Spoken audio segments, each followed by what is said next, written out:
in the Coca-Cola Championship. It is Burnley against West Bromwich Albion. Commentators Tony Gale and Bill Leslie. Well, here we are at Turf Moor, a typical Old English football ground on St George's Day. And what a big evening it is for that man. Tony Mowbray has experienced highs and lows since back in October he took over at West Bromwich Albion. This is absolutely pivotal. They know that with 2 games to go they have the chance to get the better of the chasing pack, which is enormously congested just now after the weekend's results so far. 3 points separating 7 sides, including Preston, and there is their manager here. Not actually wearing it on the outside, but you can bet that he'll be supporting Burnley here this evening. Certainly, and nicking a few quid while he's doing it, Bill. Do a little bit of scouting and a bit of radio work at the same time.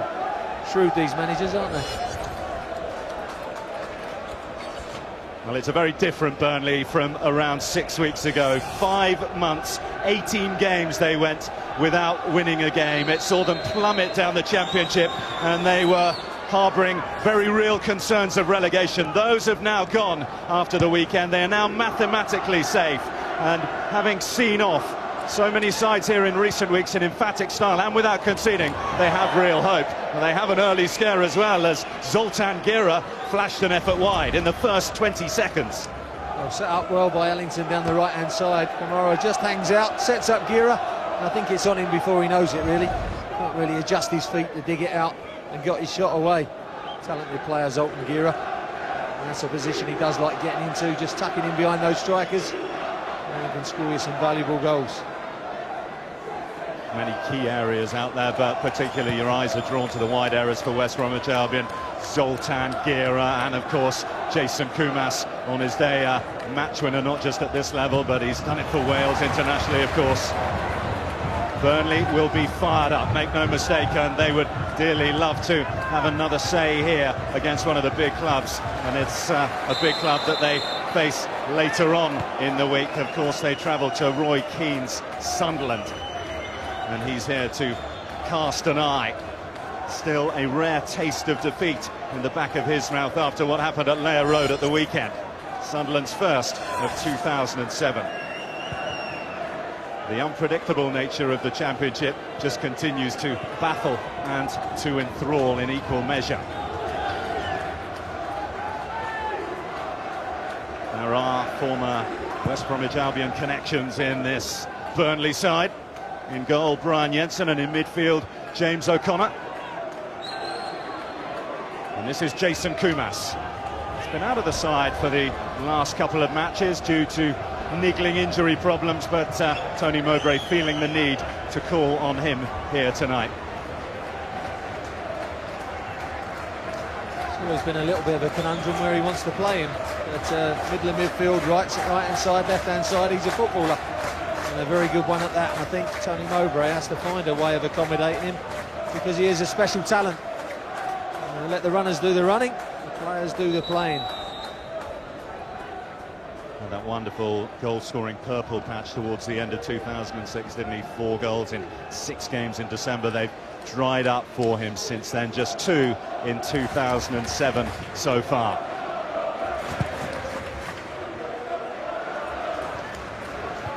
In many ways, great conditions for football here, Tony, aren't there, with the drizzle we've had over the last couple of hours here at Turf Moor. The pitch in a pretty good condition for this time of year, but there's a slightly tricky, blustery wind around the stadium too.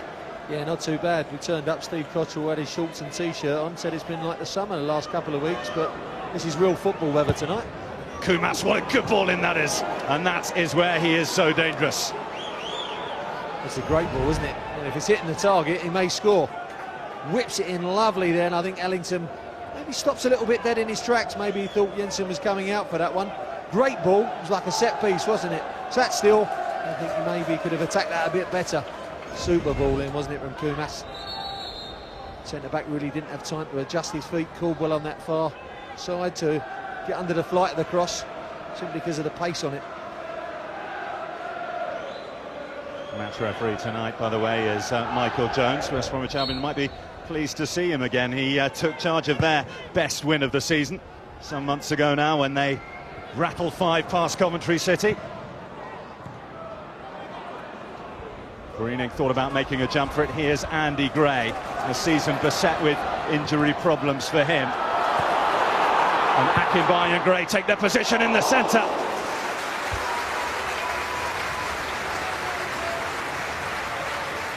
Well on that far side, doesn't he, Jones? Cuts back in onto his right foot. Good bit of play. And again, maybe the cross could have been a little bit better, a little bit high, isn't it? Akinbaye's free on that far post. Drives it in maybe rather than curling it in the same way as Kumas did up the other end. Maybe could have been a little bit more quality on the cross after that outstanding bit of play initially. We talked about the threat of the West Bromwich Albion wide men, and of course they're more notorious names, but Burnley themselves have players who can cause problems and have been in good form. Wade Elliott and Steve Jones, and the return of Andy Gray has coincided with them coming to form as well. Here is Gray, not giving a moment's rest to McShane.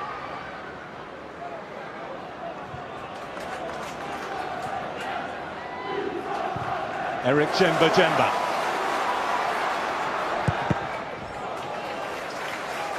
That's where Cotterill want to see his full-backs like Duff getting right down on the wide sides, getting their crosses in, helping the wide players. Jemba finds Gray. Strong challenge in by Perry, who might just be a little bit ring rusty. 27 games since he's played any part in the first team. Did look like his playing time at West Brom was over after the arrival of Tony Mowbray, but such as the injury situation, they've had to call him back into the first team fray. This is Greening. Gira.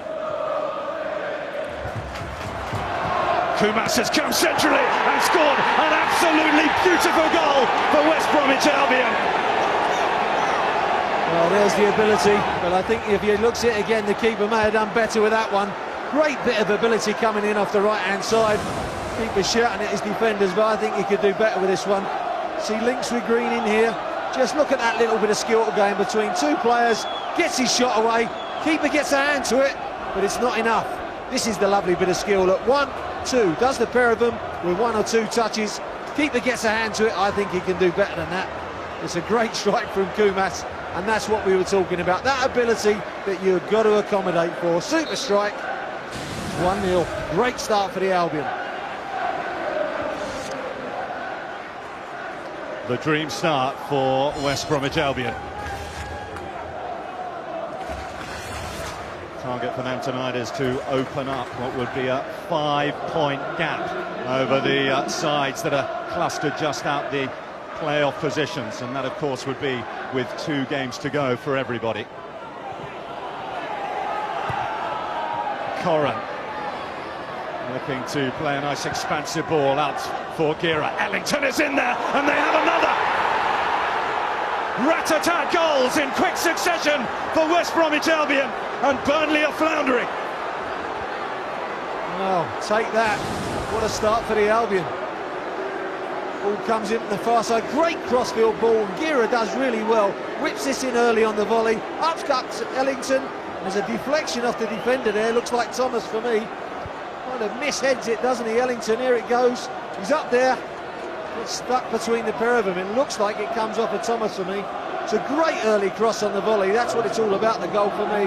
Up cuts Ellington. And it's a double one there, isn't it? A double whammy, and that time the keeper's got no chance. What a start. First goal in 8 games for Nathan Ellington. And West Bromwich Albion showing the sort of form that their supporters have been waiting a long, long time for.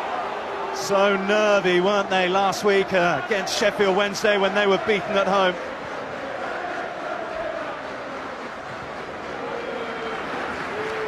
Well, their perfect start just got a whole load better. Kumas and Ellington with the 2 goals within the first 8 minutes at Turf Moor. This is Gray. Wade Elliott. Looking for Akinbaye. Jones contested, but was beaten in the air by Albrechtsson.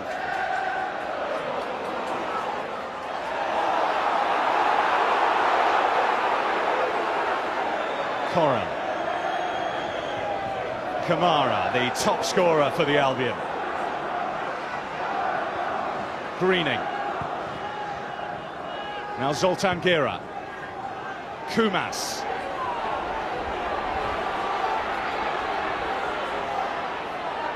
Corin again, whose pass set off the move for the second, and Ellington swings an optimistic boot at it. Well, two goals really that were so different. Some outstanding ability, wasn't there, from Kumas for the first goal, and the second goal was all about two balls, one crossfield pass, and then this early cross from Gera. He comes in that early, defenders can't adjust themselves, up they go together, and it's a bit, who does it come off in the end between Ellington and Thomas, but I'm sure he's going to claim it, isn't he? I don't think there's any doubt about that. 1 minute, 17 seconds, the time between the two West Bromwich Albion goals, by the way.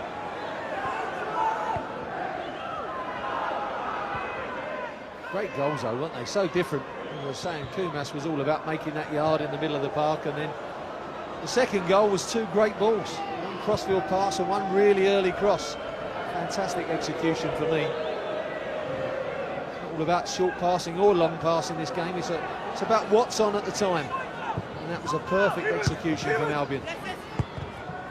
Against a Burnley side full of confidence after a 3-0 win here against Norwich last Tuesday.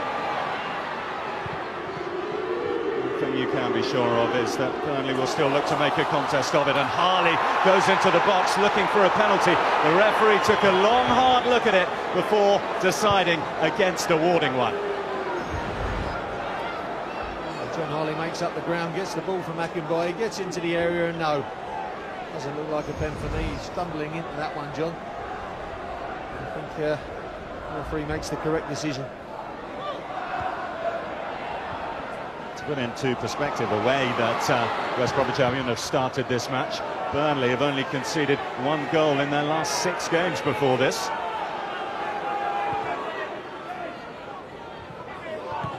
Here's Kamara and Kumas, halted by Jemba. And there's a bit of respite and miscontrol from Jason Kumas. So difficult. He starts on that left-hand side, Bill, but he just drifts in. When he drifts in with the centre midfield players, he then becomes the spare player. And that's what caused that first goal, I think. Made himself a lovely yard of space and got his shot away. Gray is the target. Now Adi Akinbaye, former Wolverhampton Wanderers player, of course. And away by Dean Kiley, continuing his ever-present run in the West Bromwich Albion goal. Since his arrival from Portsmouth, that is. Corin. Good play from him to find Diamatsi Kamara. Gray hunting back, and Burnley have it back. John Harley. Andy Gray. This is James O'Connor, who spent a couple of years at the Hawthorns. Harley, sadly caught a little late there by the West Bromwich Albion challenge. All the best laid plans. He's coming a confident figure before the game that they could really trouble West Bromwich Albion. They might still be able to, but all the problems are in the Burnley corner in the opening stages. Quality goals though, Bill, aren't they, the pair of them? And that's the difference between Albion and most of the sides in the Championship for me, but they haven't done it on that many occasions really, or as many occasions as they should have done. They have got the ability, that quality to open teams up. They have got the type of players like Kumas, like Greening, Gera, Ellington, Kamara up front. Outstanding individual talents, but unless you're playing as a team in a championship which really at times can be a bit of a grind and you have to chisel out results, then you're going to find it difficult. But when they do hit their straps, they're very, very difficult to stop. Despite all the array of talent, they're still just a couple of points better off than the likes of Colchester, 3 points better off than Sheffield Wednesday coming into this evening's match. So far so good though in extending that gap. Here's Jemba and O'Connor. Mady Akinbaye using his strength to get goal side of Perry. Kiley to the rescue. I don't even think he's aware that Dean Kiley's coming out. He's too busy holding off Chris Perry here. Look, holding him off, waiting to get his turn in. And out comes Kiley, and he reads the situation well. Experienced goalkeeping, but Akinbaye should have been more aware that Kiley was coming out of his goal.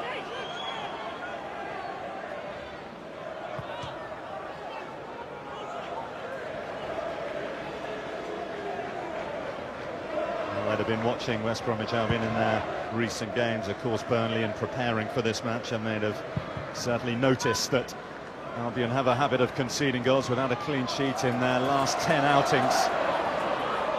Complexion will be very different if Burnley can get one back. Jones, Harley looping one up.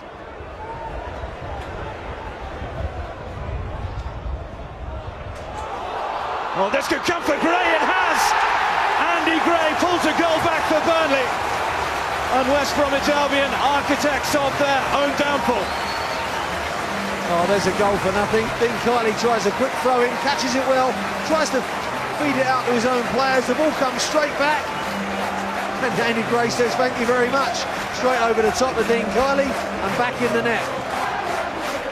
Was there shades of offside? We'll have to see it again, just from the side on view, but Andy Gray, that's a thank you very much job. Good interception from Duff. And really Albion overplaying at that stage. 2-0 up. Dino didn't really need to do that. Playing to a central midfield player. Comes straight back down his throat. And Burnley are back in the game.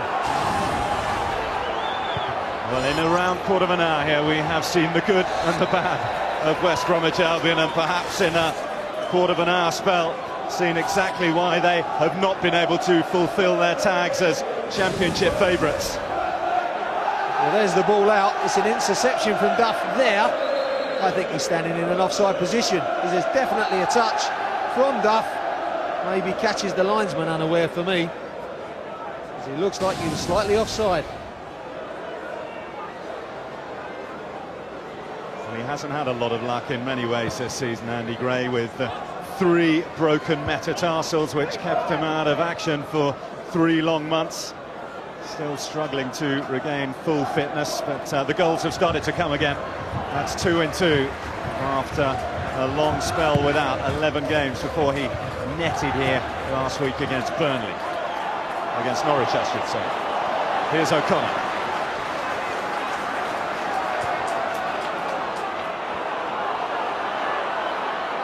Suddenly a very different atmosphere around Turf Moor. Well, the mistake doesn't normally come from Dean Kiley, this one does, but this is what Albion's been all about. You know, you're cruising in the game and you give the opposition a chance. You're 2-0 up. Just hold on to the ball, Dino, more experienced than that normally. Just guilty of overplaying, trying to play too quickly. 2-0 up, keep the ball. Really wasn't in it, was they, Burnley? But now all of a sudden there's a game on their hands.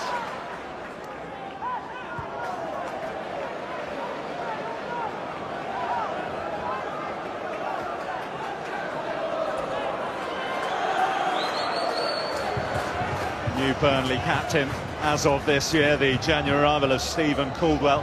So him get the armband, he's looking forward already, I know, to facing his former club Sunderland on Friday. He's looking to pick out Gray here. He was manhandling Chris Perry.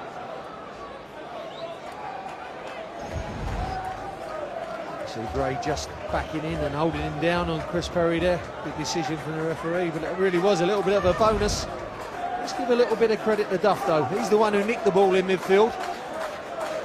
Fed straight back to Gray. Nicked in, nicked possession, and he's straight back on the attack. Good quick bit of thinking. Thomas.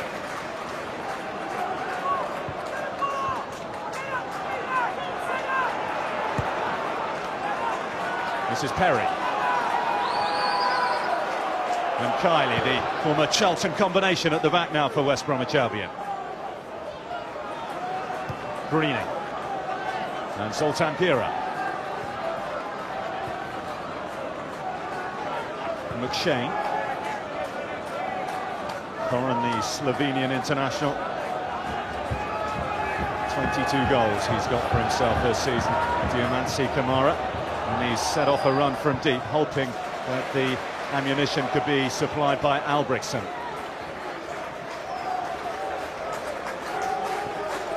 Well, they've got the ability to take the sting out of it, Albion. The pitch is, although it's a bit breezy, the pitch is absolutely wonderful. If it was dry, and like it has been for the last couple of weeks, it may have been a little bubbly out there, but the rain has ensured that it's really slick. Kumas again going for the jugular for West Bromwich Albion. Came off the heels of Zoltan Gera, and Burnley can breathe again. Well, they're lucky because Albrechtsen was in behind Gera, and the ball was meant for him, but inadvertently got in the way. No coincidence that every time Jason Kumas gets on the ball, Albion look dangerous. That's been the case for much of the season, hasn't it? Kamara. Interchanging much of the time with Kumas, and holding his position on this left. Kamara to allow Kumas to move in field. Certainly exciting in attack, even though they are sometimes brittle in defence, the Baggies.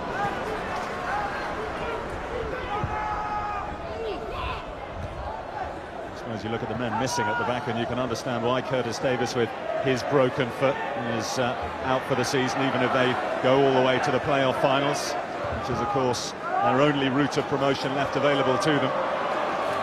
Sam Sodji not here, and Neil Clement has a long suspension to serve after his red card. And speaking of cards, we're going to see the first of the evening here. Eric Jemba will be the recipient. He got a little bit frustrated there. It was a good bout of passing from Albion in midfield. He was chasing the ball, and in the end, when he got a little bit of a chance to have a nibble, he did, and it was undoubtedly a little bit wild. You see Curran just flicks it over him, leaves the leg in there, and he knows exactly what he's doing. And he can have no grumbles about that yellow card.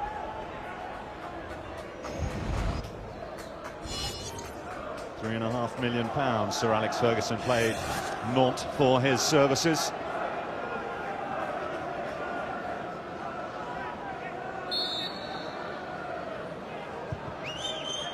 Greening.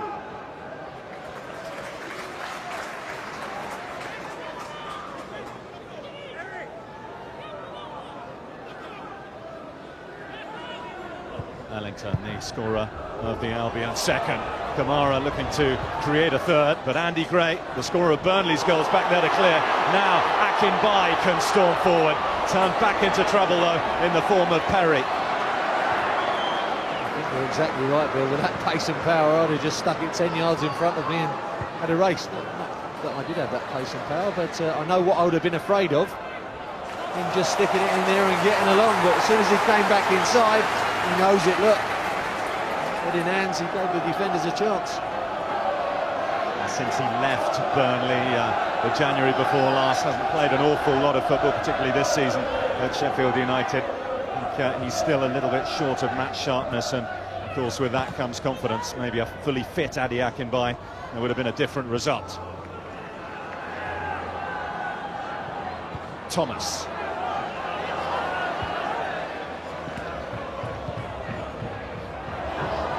Turned out nicely. Little touch from Greening, has taken it to Kumas, who's trying to release Ellington.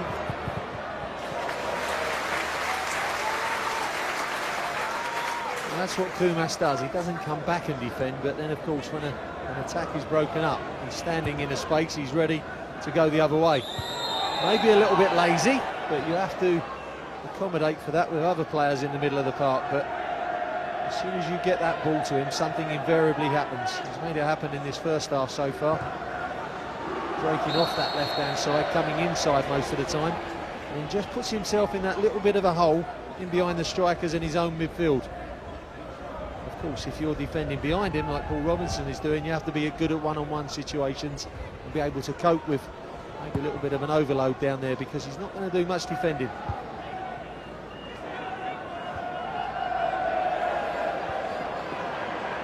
Albrechtsen, the Dane, got it forward. That's Caldwell's header for Burnley.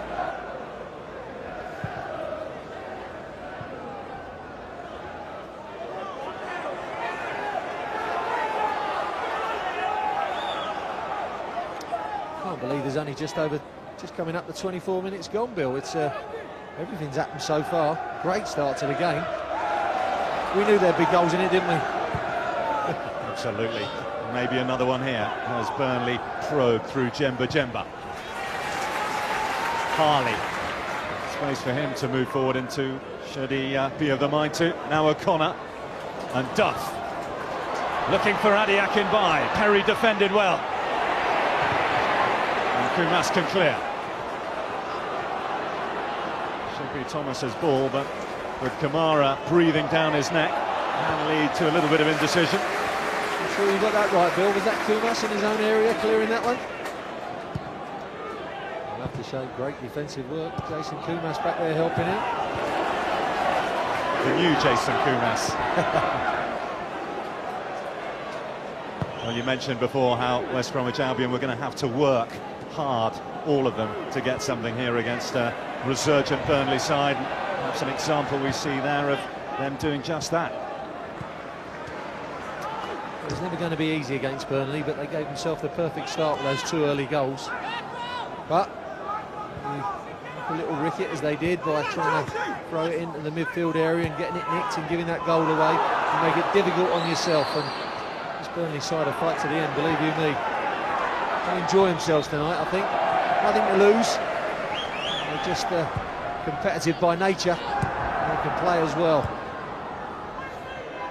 Well, they might not admit it publicly. I'm sure there's a little bit at the back of Steve Cotterell's mind, which would love to get the revenge after what was an emphatic 3-0 defeat at the Hawthorns earlier on this season. They were 3-0 down on that occasion in the first half, and that match coming shortly after the public speculation that he might be the man to take over from Brian Robson at the Hawthorns.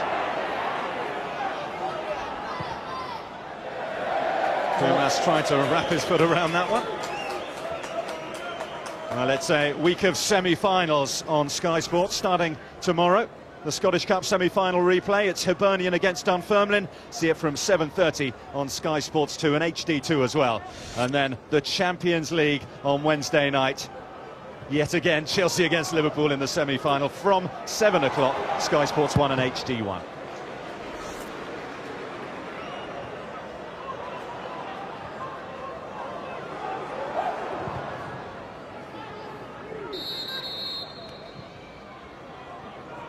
Adi Akinbai has a problem.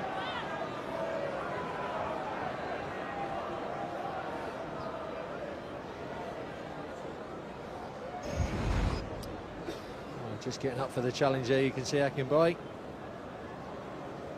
Just cops a little one. Nothing much in that, I think.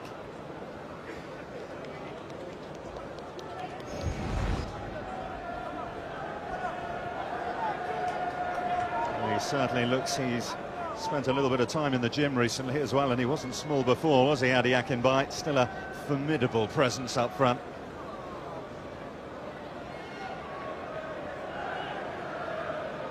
Good bit of business as well by Burnley to sell him January 2006 for £1.75 million and buy him back this January for 750,000. Well, in my eyes, he's always been a great athlete, hasn't he, Adi Akinbai, and he's got the very best out of his ability for me. People have knocked him. They've tried to say, you know, that he should have a better touch, he should be this and should be that, but he is what he is. And he does what he does very well for me, and he really is a handful for defenders. Some of his best times in recent seasons have been at this club. That's what persuaded Neil Warnock to break Sheffield United's transfer record to take him to Bramall Lane in January before last. Elliott, here is Adi Akinbai. Corrin with the interception. Now O'Connor. Here's Kumas. Guerra's come across to help out the Welshman.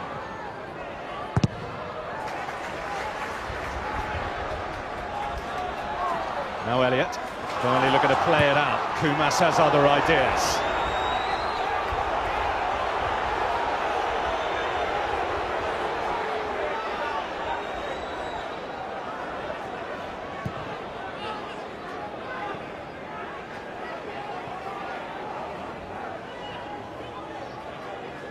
McShane. That's where I think you've got to give it easy. Just slip it into the midfield, slide it along the floor, No need to go in the air there trying to hit them long diagonal balls as a centre-back. Just zip them in along the floor into your strikers or into the furthest midfield man's feet. Coroner's picked out Ellington. Now Greening. No one has played more football for West Bromwich Albion this season than he. Robinson. Kumas.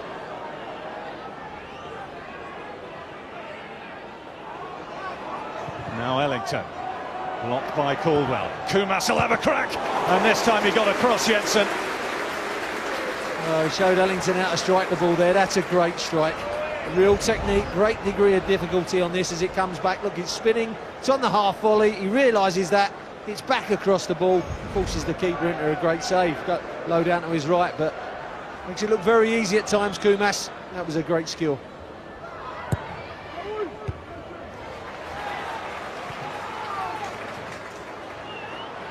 Always worth having a shot from distance as well on a night like this with a slightly skiddy playing surface.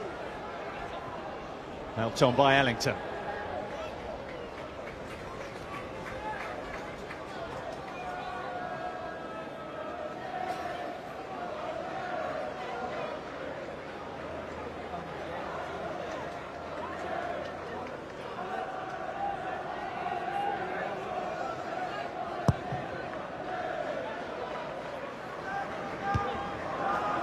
Only going to be one winner for that header.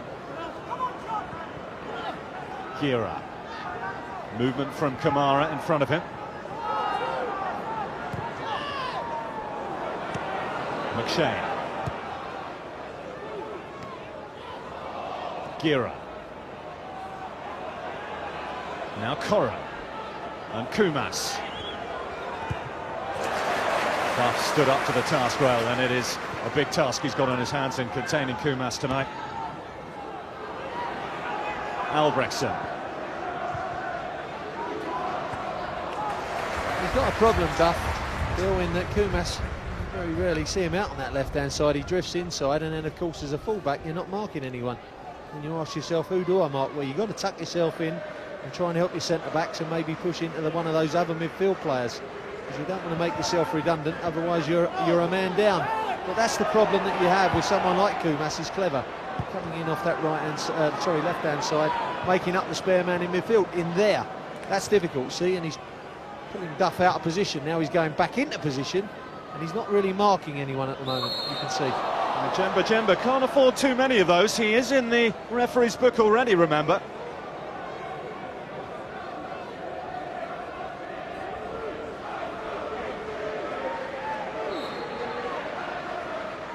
Kumas will deliver. More great curl on the ball, and it is headed wide by Gira. And there's Gira. He makes the run early. This is the sort of telepathy that two good players have. He makes the run, and Kumas can spot it quickly. Whips it in. He knows Gira's in front of his man already, and I think Gira can do better than that. For a wide player, he's a very good header of the ball, and should be hitting the target at least there.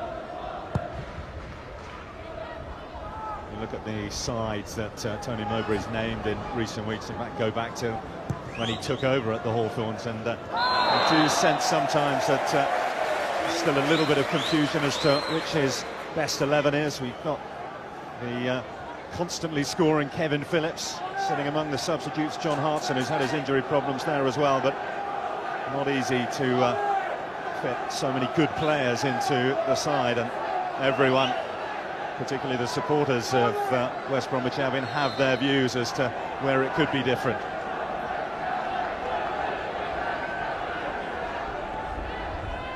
Chance here for Burnley. Elliott to deliver, looking for Thomas, and it is a corner for the home side.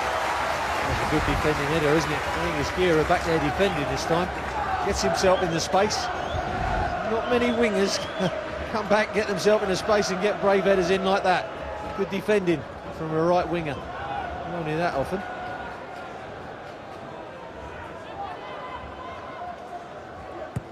Elliott with Burnley's corner. A little bit of pushing and shoving in there. I think it was Duff on McShane. I think they're trying to block each other's markers off, and the referee spotted it actually. So Thomas and Duff on the far post. There we go. There's a push in the back by Thomas, and that's silly really, because it's Duff who's going for the ball and was nearly under the flight of it.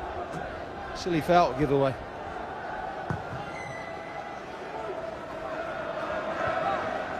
Helped on by Ellington. Kamara on the prowl. And here now is an opportunity that nearly presented itself to Gira.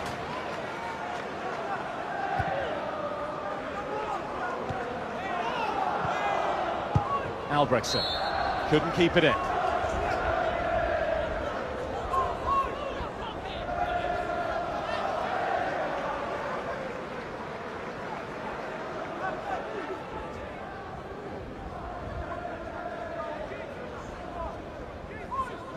The basking, almost summer-like conditions that a lot of the country have been enjoying this week have suddenly deserted Burnley over today and this evening. Still very gusty drizzle all around Turf Moor. I remember that, Bill. I lived up here for a year. Lived up in Blackburn, just down the road there, and every morning when I open my curtains, the pavements were wet. I can assure you. Nothing like a bit of nostalgia. Nice to be back home. Here's Kamara. Nadiakin by. The visitors have surrendered possession again.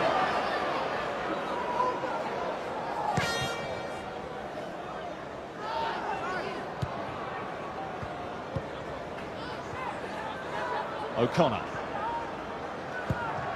Kept in by Harley. Jones. And this is Gray. Jemba. Wade Elliott.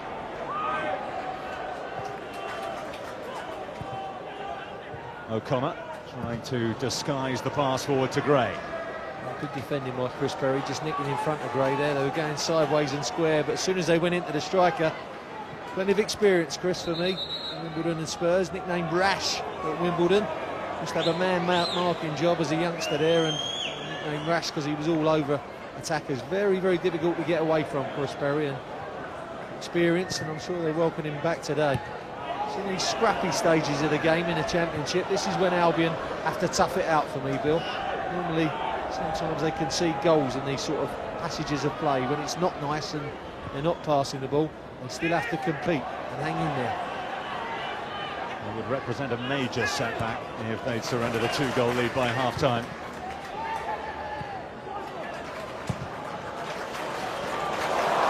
Burnley have worked it to Harley and worked it well as well. He's got beyond Kamara and he's got a good left foot on him when he gets it right. Oh, his eyes lit up there, John, didn't they? I've seen him score some spectacular goals from range. Turns well here. Just turns out of trouble when you think he's lost the ball. Now sets himself here. He's got a man wide. Oh, but the old eyes lit up. Hey, being on telly, John, isn't it? They say you want to get that golden goal. Get it out there wide and set up that crossing chance.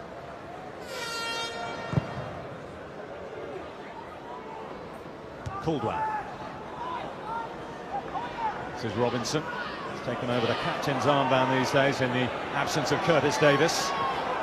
Kamara finds Kumas. Greening with a burst into the box. Thomas did well to cut it out. Danger not over yet, though, for Burnley. Taken off the toes of Kumas. Corran now. Robinson. They're stepping it up, the men from the West Midlands. Here's Greening. That's a lovely ball into the box. Burnley have got away with it, though. Great shape on that cross from Greening. Not adverse to coming out on this left-hand side. He's very good cross with the ball. Albrechtsen has taken it in his stride, but it is skewed wide. Ball still in play. Chance for Greening to get another one in. Thomas clears, and they can get their foot on the ball now if they wish, Burnley. Just content to try and get it clear, and the offside flag up against Adiakin by.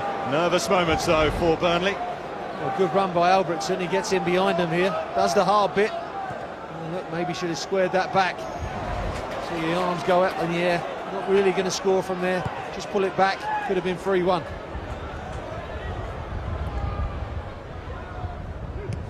Ellington. Duff's got in well.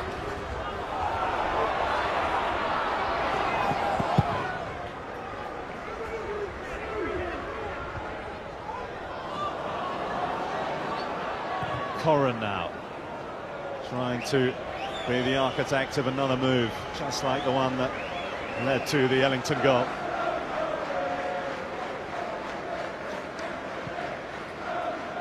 Well, there were two quick-fire goals for Tony Mowbray's boys within 1 minute and 17 seconds of each other, Kumas and Ellington. And then after a Dean Kiley throw-out, Burnley were the beneficiaries, and Andy Gray with his second goal in 2 games here on this ground. Got Burnley right back into it, and that's how we stand as we approach half-time. Kamara, good turn, and a foul as well. Facing his own goal there, they didn't really need to foul him. 2 defenders getting tight. John Harley there and O'Connor ganging up. They shouldn't really be allowing that. And him facing the wrong way. And Caldwell coming in behind them. Needless foul to give away. In a very, very dangerous position. We'll take your pick from the West Bromwich Albion all-stars as to who will fancy this one. It'll be tough to get Jason Kumas off it, but there are plenty of others who can hit it. Do you think it's too close maybe to get it up and down in time and over that wall? You go for power off this slick, greasy surface to beat Jensen. There's your 2 choices. Power and pace along the floor, or a chip over the wall. I think if Neil Clement was available and in the side, he would certainly fancy one of his left foot bullets. But that an option not available to them, so Robinson will provide that if it is going to be the power.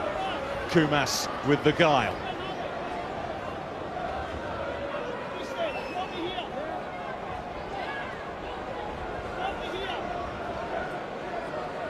Burnley with everybody back. Kumas will do it, but it's wide. If you gain that corner, I think it's got to be the left footer. You see curling it the wrong way, if you like, and the keeper's already that way, so you're really curling it into him, so he's got a better chance of saving that. Robinson's on it with his left foot. He can start it outside the post and bring it in. Keeper has less of a chance. Wrong option for me.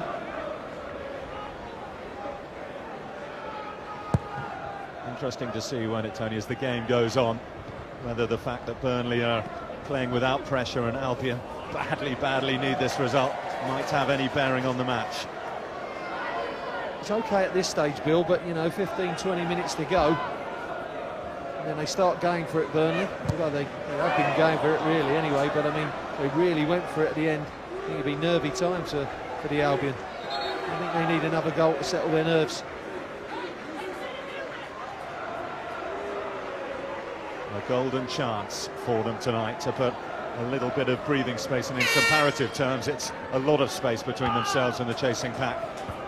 5 points if they can keep the scoreline in their favour between them and 7th place.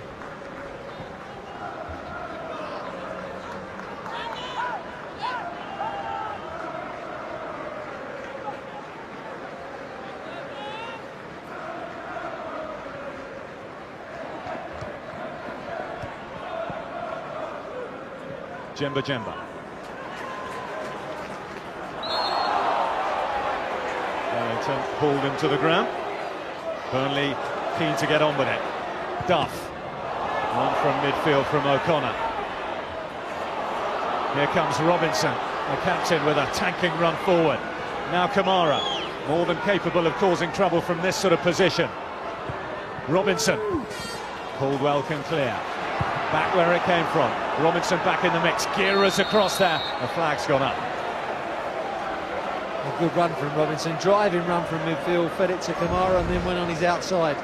See a little reverse pass. He looks up there. There's not a lot in the area really, so he tries to stand one up by standing it up. Gives his attackers a little bit more time to come onto it. Intelligent play, Robinson, but just didn't really get enough on the cross. He's another one playing through the pain. Paul Robinson has an injury that's causing him some problems, has to have pain-killing injections before every match.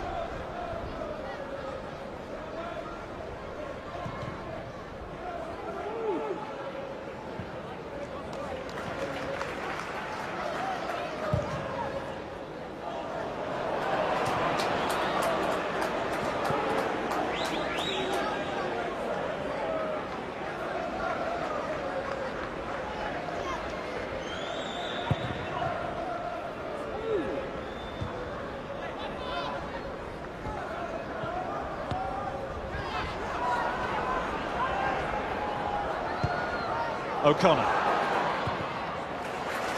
McShane across on the cover.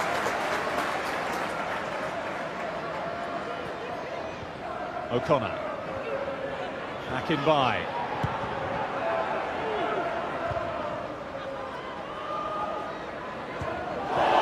McShane in very strongly there.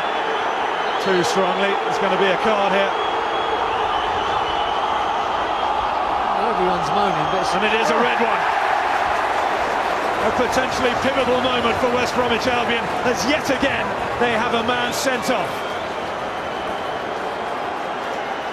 My first opinion is that it's a collision of heads. It didn't look like an elbow. I'd like to see it again. Train going over to have a look.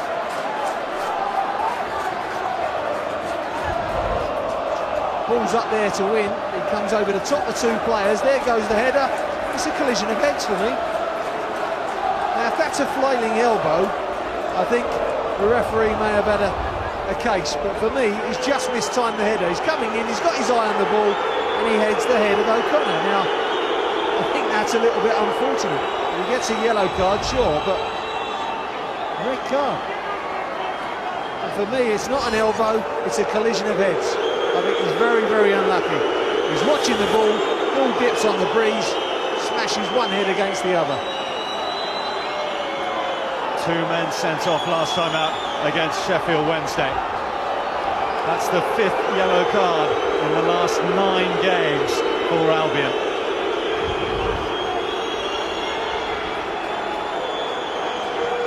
There's the referee, he's only 5 yards away, Bill. O'Connor's under the flight of the ball. Greening doesn't want anything to do with it. Comes in for the header. For me, he's only got eyes for the ball. Now, sure, it's a collision. O'Connor doesn't know nothing about it. It's a collision of heads. He's mistimed the header and just smashed into the back of the head of O'Connor. For me, that's a poor decision. That isn't a flailing elbow, isn't an arm. Collision of heads. I think that's exactly what the West Bromwich Albion manager is saying. From a Burnley perspective, though, O'Connor with an almighty blow to the back of the head, and he is still lying down there in rather concerning lack of motion. Well, I've got every sympathy for O'Connor, Bill, because he's just under the flight of the ball. All he's got eyes for is the ball as well, and he doesn't know what's coming in behind him. And McShane is a centre-back, he's going for the ball. Now, I've got every sympathy for this young man, because he's probably out the game, because it was a real smash to the two heads. Every sympathy whatsoever, but I don't believe it was a sending-off offence myself. If you're looking at it to see what the referee might have seen in the incident, it was the acceleration into it and perhaps a dangerous play. I think he's just got eyes for the ball. He's attacking the ball. You've already said it's a gusty night out there. The ball dips on him at the last moment, and it is a whack for young O'Connor. There's no doubt about it whatsoever. But he's attacking the ball. And he's out the game, poor young man. Look. There he is under the flight of the ball. He's unaware that McShane's coming in. McShane doesn't even look at him. He's trying to attack the ball as well. Ball dips at the last moment and he just heads the back of his head. Now that is really painful. But if it's a deliberate foul, you wouldn't be holding your head yourself, would you? Well, you must be a fool to be smashing your head into someone else's. I've got every sympathy for that young man. Oh, that was painful, wasn't it?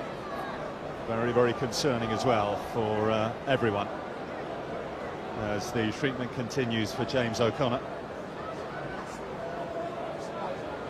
And they're having to do some tactical tinkering, the Burnley coaching staff, and it's going to be interesting, Tony, as we look ahead from this incident, how West Bromwich Albion are going to set themselves up. Mentioned the catalogue of absentees they've got at centre-half. Now you've got another one with a suspension looming as well. But Paul McShane playing no further part here. James O'Connor out of it. It was painful, wasn't it? When you're unaware of anything, what's behind you, and you're not really anticipating that whack. It was some crack for him, wasn't it? It was a rash challenge, without a doubt. Not a challenge that warranted a red card for me, and a total accident.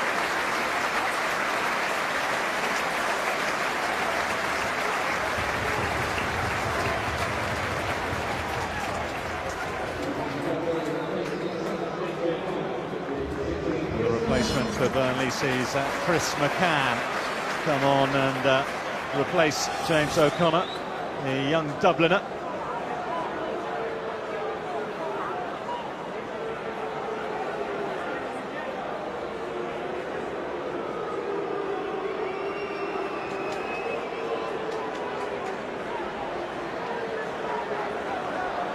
So we're now into added time, which has been signalled as 2 minutes.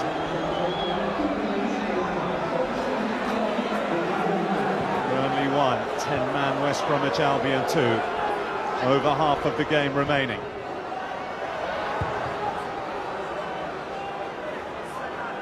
Has to be said that, mentioned all the red cards that they've had recently, West Bromwich Albion. That one very different from the two that they picked up late on against Sheffield Wednesday, as experienced players and younger players lost their head. Neil Clement and Darren Carter. Well, Albrechtsen stuck himself into centre-back alongside Chris Berryville.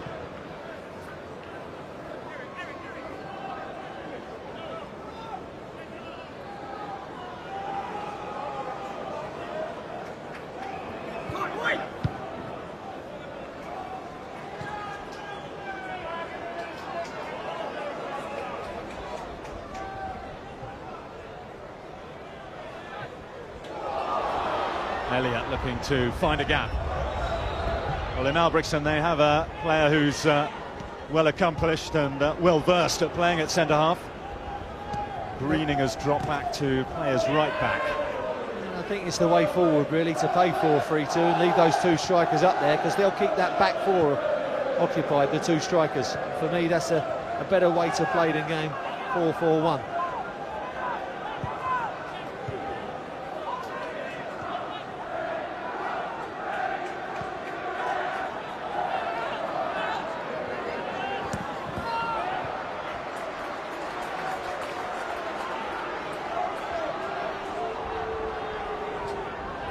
Jemba.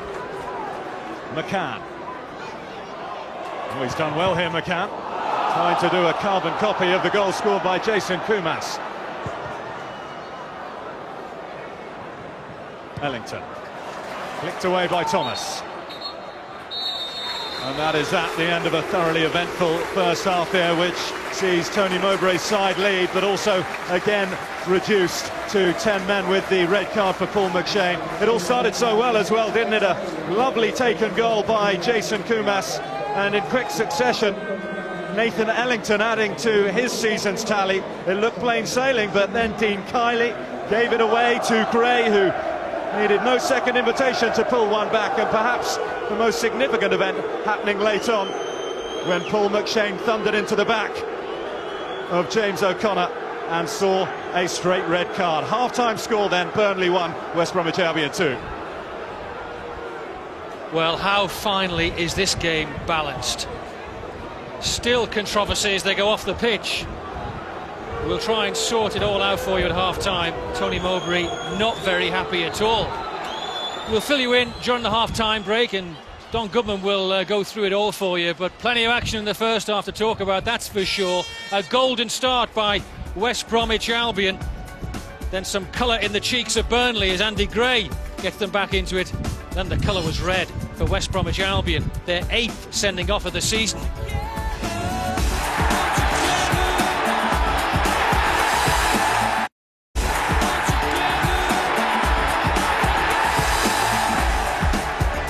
Still to come tonight, coverage of the PFA Awards, 10 o'clock, Sky Sports 1. And then on Wednesday, fantastic Champions League semi-final, first leg, Chelsea against Liverpool from 7 o'clock on Sky Sports 1. It's also in high definition. Here at Turf Moor, tempting to say really, with West Bromwich Albion leading by 2-1, that everything's going against them. They're down to 10 men again. But they have the lead, Don Goodman, don't they? That's the thing, they have the lead. Well, they've got something to hang on to, definitely. And we were just discussing the fact that they've got people like Kamara and Kumas. They may be dangerous on the break as well. So Burnley are going to have to be careful. They're going to go for it, Burnley. And most of the pressure I expect to be from Burnley on the West Brom goal. They now have to slot another hole in there in the middle of defence, don't they? They do, but Albrechtsen has played there many times before, so I'm sure he'll be fine. Yeah. Just a quick word on James O'Connor. He's gone to Burnley General Hospital for a checkup, but things are looking much better. He's come round, and that's a precaution, so we wish him all the very best. Let's go back to the game. Second half coming up. It's Burnley 1, West Bromwich Albion 2. Albion down to 10 men. Paul McShane sent off. Tony Gale and Bill Leslie. Well, nobody at the top of the Coca-Cola Championship this season seems to know how to do things the easy way. The most enthralling race up there, isn't it? Just those 3 points between the 2 points rather between the top three. 3 points between the 7 behind them. West Bromwich Albion have it in their hands here at Turf Moor, but it's going to need an almighty effort to hold on to this lead here against the Burnley side, who would love nothing more than to put a spanner in the Albion's works.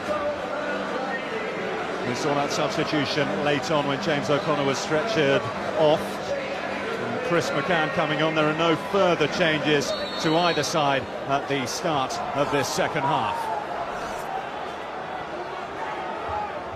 Kamara, Jemba. Away by Perry. And this is Duff.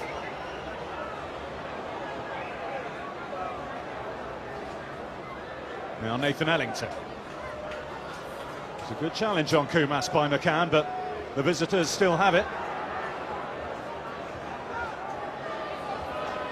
And the Tony Mowbray philosophy is, I'm sure, and will be in this second half, Tony, that the best form of defence will be to attack and get a third, restore the 2-goal buffer they gave themselves so early on. Here's Ellington. Well, he's left his 2 strikers on, Bill, Ellington and Kamara, going 4-3-2. Now, the interesting thing about that, I think, is that, you know, in midfield, the three players that he's got Curran, Gira and Kumas. Now, you've got 2 attacking players in that midfield 3, so it's quite enterprising. It's funny, isn't it, when you look at West Bromwich Albion's form, and it's been patchy in different ways as the season has gone on. And they used to have the stronghold at the Hawthorns and always seem to slip up on the road. Well, that's completely spun around now, and their recent successes have all been away from home, and they've struggled to pick up points in front of their home fans. He's got a more durable midfield player on the bench, Bill, in Chaplow, but if he brings him on, I maybe think Tony Mowbray's thinking maybe, well, I won't keep the ball as well as when I've got Gira and Kumas. So enterprising from Tony Mowbray, and we'll see how it works out for the Albion. Chaplow would love to get a taste of the action here, back at his former club, local lad, and still a Burnley supporter. Gray. This is Elliott. Fancies he has the beating of Robinson, but Robinson had other ideas. Burnley have the corner. Well, he looked like he gave himself too much to do there, Elliott, but he done well really to stop it going over the dead ball line. Gives him a chance to get a bit of pressure on the West Brom's goal. Caldwell has come forward. McCann in the mix as well, and Duff. Plenty of aerial prowess available for Burnley if they can find the right ball through Elliott.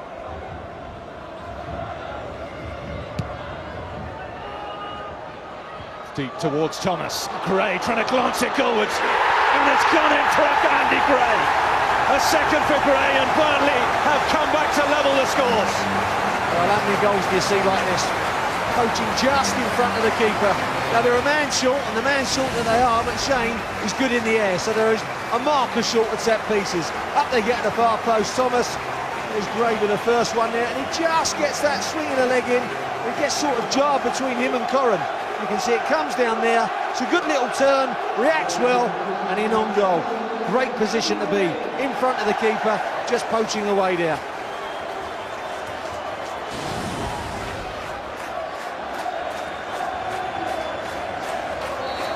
A goal that will be celebrated up and down the land by many clubs. Is this going to be a night where West Bromwich Albion drop vital points in the promotion race? Preston, Wolves, Southampton, Stoke, Colchester, Sheffield Wednesday, all look on.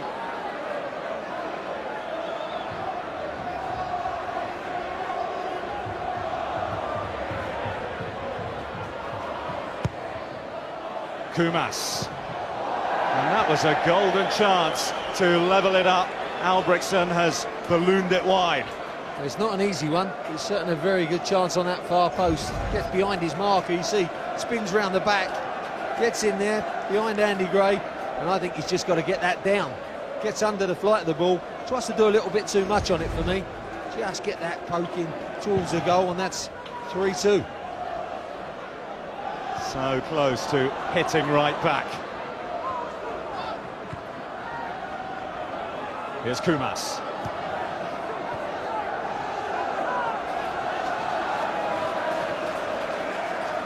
A real examination of the character in Tony Mowbray's side now. McCann looking for Akinbai. Adi Akinbai with a weak finish to a very promising Clarets move.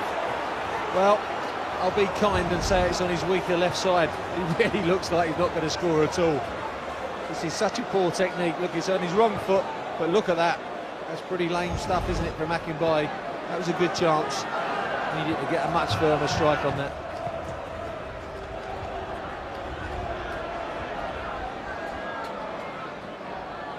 Gira has got a little nudge there from John Harley. Kumas. Burnley tails are really up. The turf more raw is certainly in evidence. Time for cool heads. The referee has a big job down there as well. The feeling certainly around the crowd still there from the red card given to Paul McShane at the end of the first half, and there's a yellow here for Harley. They're just coming a little bit late in on Gira.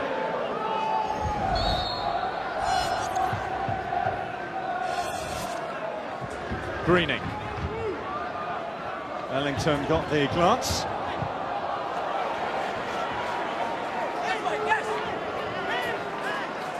It was a fucking ball!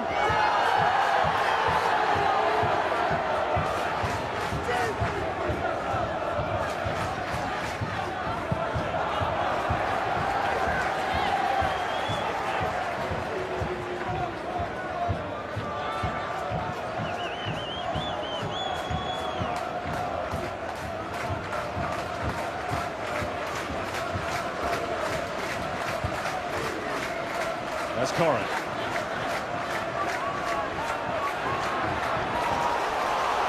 Now Harley. Inside Greening. Trying to thread it through to Gray, who's on the hunt for a hat-trick. Well, it should be the cue for John Harley, really now with 11 against 10, to really push on down this left-hand side. Obviously the three in midfield are going to be a little bit narrow, aren't they? Gira, Corrin and Kumas not going to defend that well, those three. Really push forward the full-backs and get in support of their wide players. This is Duff. Given away cheaply. Kamara had his heels clipped. Good advantage played by the referee. And Kumas looking to take advantage in towards camera. And it's flicked away by Harley on the cover. Good cover by Harley, because that was a very clever ball from Kumas, flicked with the outside of his foot. Running at full pace, he spotted Kamara. I think he's just waiting to pull the trigger there, and Harley got in there to intercept.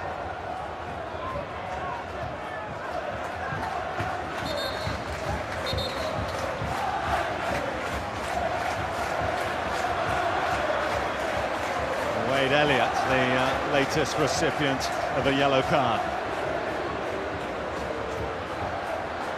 A little bit card happy now, I think, the referee. It's just one foul too many from Wade Elliott. In the mind of Michael Jones, the referee, who's having a busy evening, to say the least. The third Burnley player that goes into the book.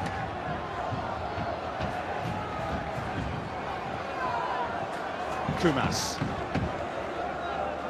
It goes without saying that he could provide the key to which way this game will swing.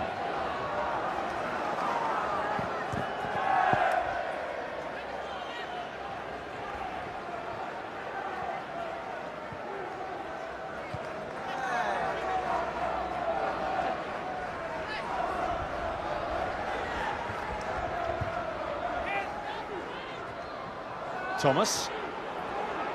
This is Caldwell.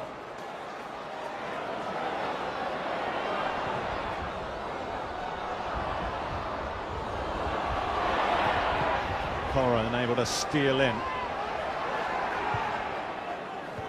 Look to release Ellington. They formed a very encouraging partnership though, and after a shaky start, the central defensive pair of Burnley have looked pretty solid, Thomas and Caldwell.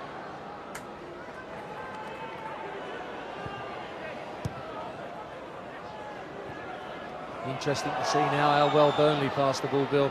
11 against 10. A chance for them to get their foot on the ball and pass it around and use that spare man.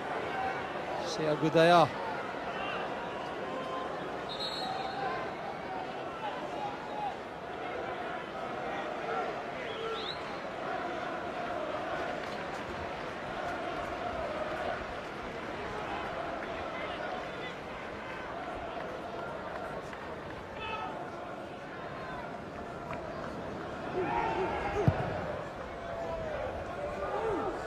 Gira the target here. That came off the back of Harley and it's fallen nicely for Zoltan Gira. Here's the second goal, the equaliser from Andy Gray in that poacher's position, headed down there by Thomas. And Coca comes back to intercept, and watch the change of direction from the ball. Coca hits it, goes back onto Gray, and Gray gets the goal. I think it's Gray's goal. There you see, Coca onto Gray. I think he's got to be a little bit more powerful with that challenge, Coca. He's got to go through it, get the clearance away. Harley just zipped away from him.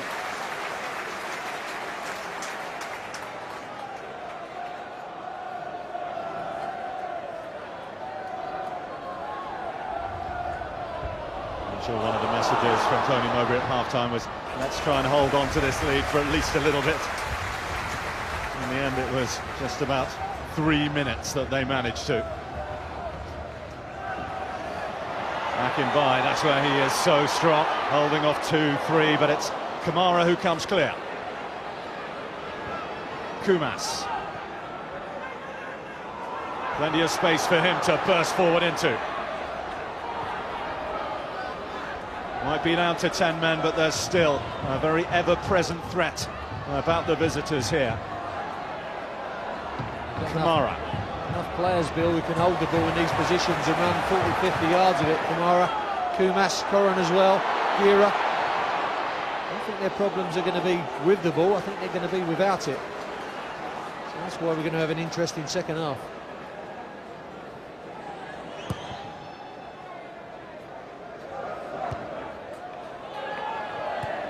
Jones. McCann back into the path of the former crewman who has Coca for company. Good tracking back by Coca, coming back. Block up this left-hand side, he's going to have to do plenty of that in this second half. McCann, target Akinbai, interception Perry. This is Duff. Took a deflection, and it's come for Gray. Now Harley. That's a clever ball. Elliott couldn't capitalise. Oh, not the best of headers, was it? A bit powder puff for me. Lovely little ball from John Harley, but this is a wide player's header. Look, gets in there. Where's the power there? It's got to be going the other corner. Back across goal, you can generate the power. Ball coming one way, go back the other. It's not the best of headers, is it, from Elliott? Good chance. That's been among the goals recently. Wade Elliott scored in the win here against Norwich.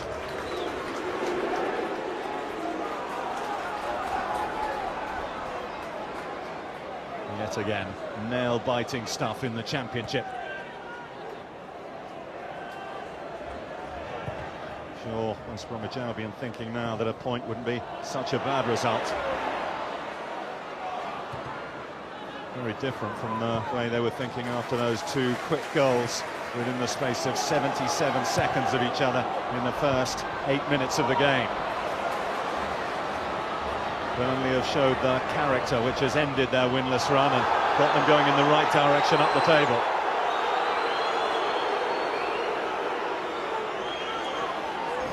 Running for the foul, the fans here, but there's much wrong with that. John Greening getting across the path of Jones. Just thinking, Bill, up front, haven't seen a lot of Ellington. Really got to do a little bit more for me, Nathan Ellington, and seen a bit of Kamara, a bit of Kumas, Gira, Corrin.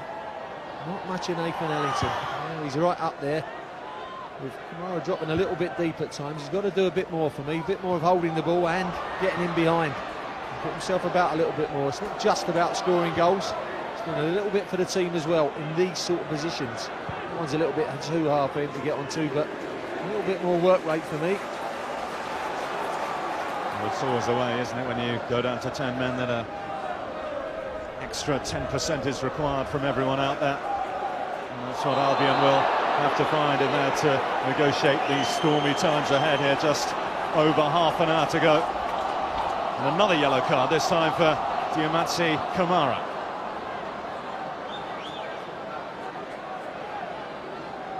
There's Kamara at least showing a little bit, wanting to come back and try and help the situation, but when the attackers come back and defend, they're liable to make these kind of challenges. Look, sloppy challenge.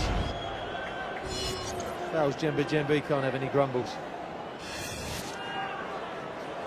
This is Harley. A deflection on the cross has made it an awkward one.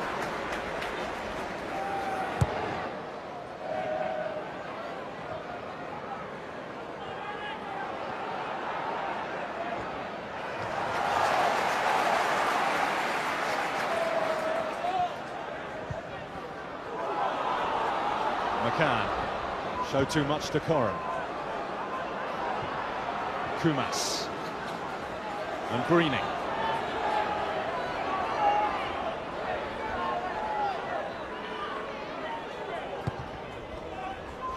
Perry.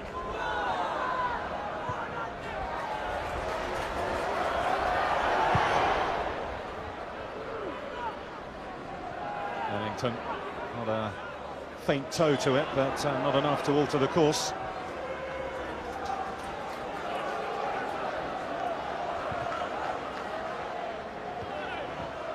Albrechtsen. This is Adi Akinbai. Now Harley. McCann.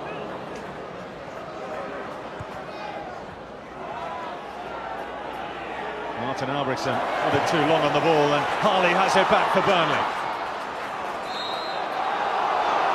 Well, there was the case, Albrechtsen getting his head up. Ellington went about 70 yards away. He needed to come running over, get himself in the channel, and just giving him a little bit of an outlet, but he stayed on the angle.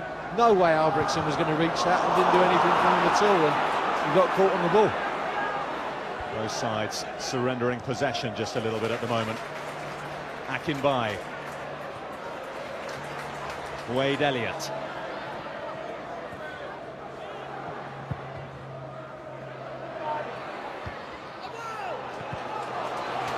Elliott able to come onto this one. Gray takes up his position in the centre. Corner kick. And good defending by Robinson. One-on-one situation. Elliott running at him. Stands up to the last moment. Doesn't make Elliott's mind up for him. And then eventually, when he does go to ground, is to get his block in, and he does so for a corner. The problems on the last one, marking. Let's see if they can defend this one a bit better. Without McShane, they're a marker down. Usual suspects have come forward. Thomas is in there. And the header from McCann, somehow blocked by Kiley. An absolutely vital stop by Dean Kiley. Oh, there it is, McCann on. I wonder if he's been picked up on the team sheet, if they've marked him down. He's the substitute who's come on for a small man in O'Connor. Gets in the area, totally free, and that's a great save from Dean Kiley. Gets it up in the air, and he gives his defenders a chance to get back and defend it. He taps that down, attackers are on for a goal. Great save, good stiff wrist from Dean Kiley. A change for Albion. And the former Burnley boy, Richard Chaplow, back on his old stamping ground. Whistle signal. Diamansi Kamara playing that lone striking role, and a little bit more midfield reinforcement in the introduction of Chaplow. Well, Chaplow can sit there with Corrin now for me, and it just allow maybe Kumas and Gira to play slightly in front and supporting Kamara. It wasn't a surprise for me. Ellington wasn't doing a lot up there, in that he's an out-and-out goal scorer for me, and if he's not playing alongside someone, he's going to struggle a little bit. When they had the 10 men, I think they needed the outlet, and he wasn't the one to be so.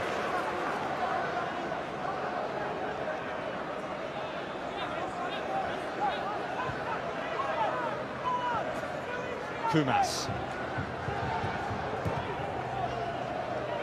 Albrechtsen. Greening was looking for Chaplow.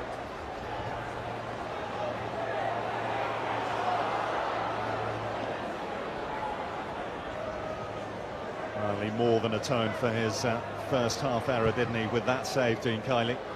Giving the ball away for Andy Gray's first goal with the throw out, but terrific stop to keep West Bromwich Albion on level terms. It was unlike him to make an error like he did in the first half, Bill, because he's a very good keeper for me, very experienced. Here's Adiakin by, just taking it too far though, and Kiley can gather the shot. He needed to hold it in there, because he was never going to score from that angle. Gira.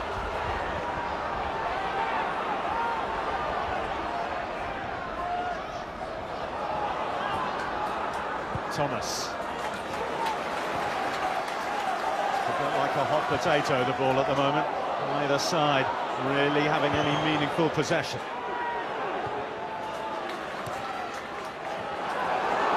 Here's McCann, time to turn and get his shot away. Kiley felt he had the measure of that. Yeah, I pulled the arms down, Dean Kiley. He knew that was going over for me. Kiley sits in that little hole. That's clever play, then hits across the ball, tries to get it curling away, but doesn't quite keep it down, does he? And Dean Kiley knows that. He's part of the exciting crop of young talent they've got on their books here at Burnley, Chris McCann, and very much an educational season for him, as well as the Northern Irish striker Kyle Lafferty, who's had a great season both for club and country, involved in Maurice Sanchez's Northern Ireland squads and played a part in that tremendous win against Sweden, which sees Northern Ireland top of their qualification group. Not featuring tonight though, still suffering from tiredness, getting a bit of a rest. Here's Elliott, trying not to give any sort of rest to the Albion rearguard.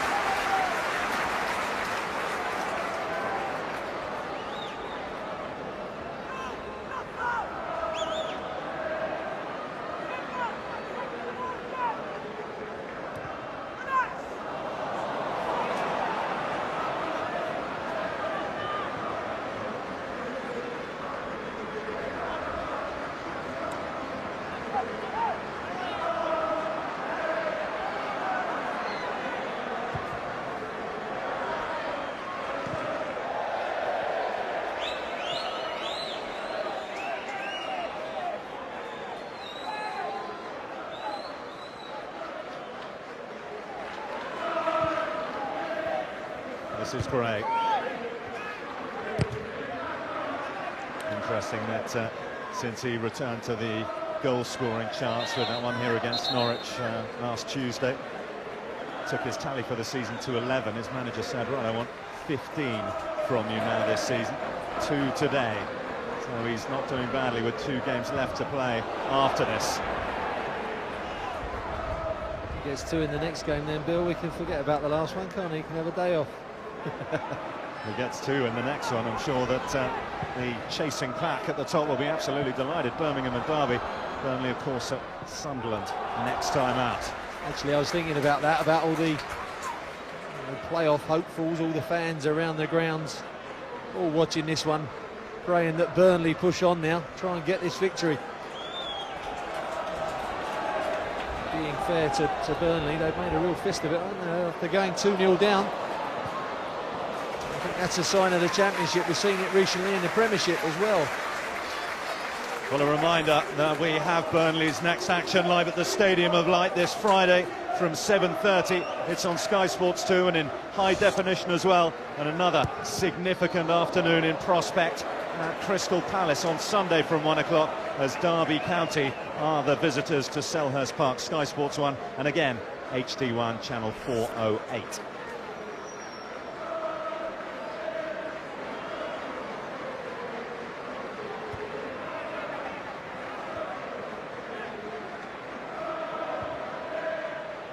It seems at the moment, doesn't it, that every single championship match has so much riding on it.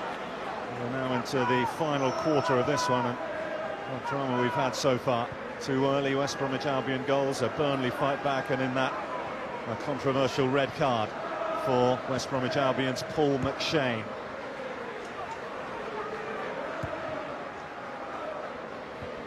Albrechtsen, his replacement in the heart of the Baggies' defence. I wouldn't like to be that stat man come the last game of the season, Bill, when there could be so many permutations of who's going to get in those playoff spots. I think it could be changing minute by minute. Last game of the season, it's really going to go down to the wire, and again, the playoffs have really proved to be an exciting introduction, haven't they? And it goes right on to the end of the season for me, and it's fantastic.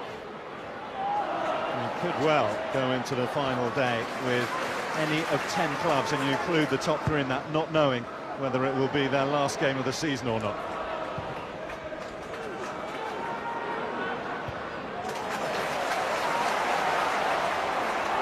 Here's Harley to take on Chaplow.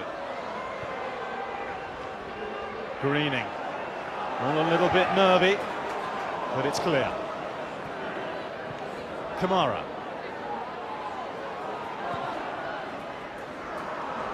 Now Kumas, just the sort of area where he'll like to pick it up. He's got options as well. Corrin makes the move. There's too much delay on the pass there, for Kumas. To Corrin, he needed to play that earlier. Really put him in a no-win situation in the end. Elliott.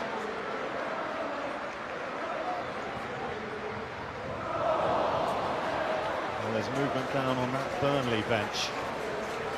Paul McVeigh, who they've got on loan from Norwich here, is going to come on, and he's been on the goal-scoring trail since he moved to Lancashire from East Anglia. 2 in 5 goals after not scoring in over 20 for Norwich this season. He's going to replace Adi Akinbai as Burnley up it, looking for the 3 points.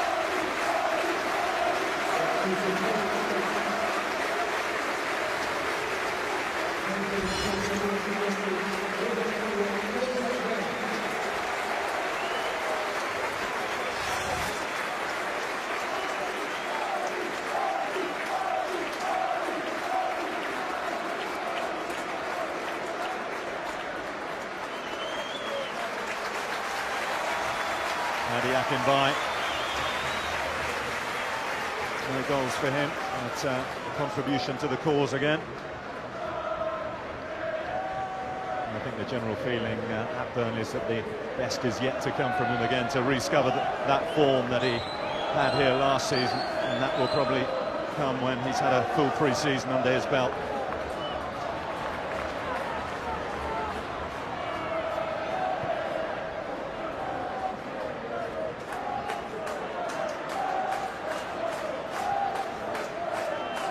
McCann.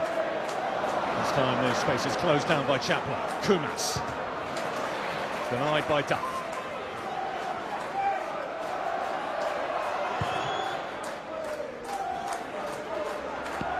There is Duff, who's more accustomed to play at centre-half himself.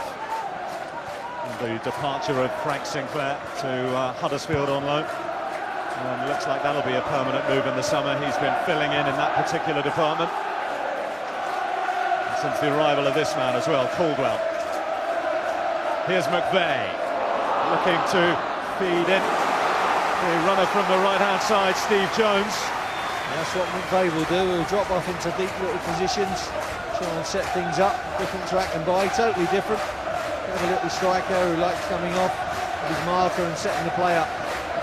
Really got one in there, but good bit of covering from Greening.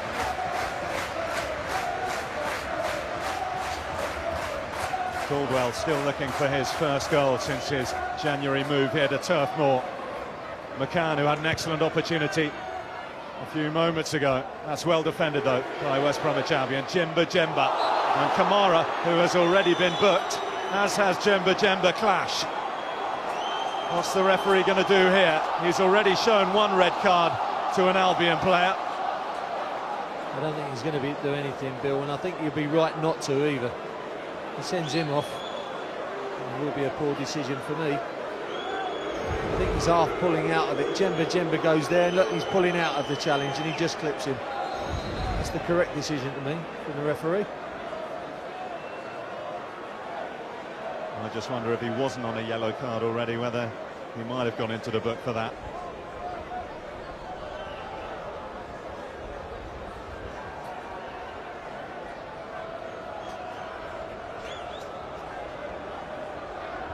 And this is in a good position for John Harley. If Burnley decide that's the way forward. Loves to strike it with that left foot of his. Elliott also standing over it. The usual suspects up from the back as well. Thomas with a late run. Elliott. That was Caldwell who got that. It's a free header. Gets himself into a nice little position. I think he should be better there. Stephen Caldwell should be keeping this one down. He's up, he's above it. Heading it towards goal. Nowhere near getting over the top of it. It's Kevin Phillips' time for West Bromwich Albion. Wouldn't it be just like him to come on and change the course of this game again?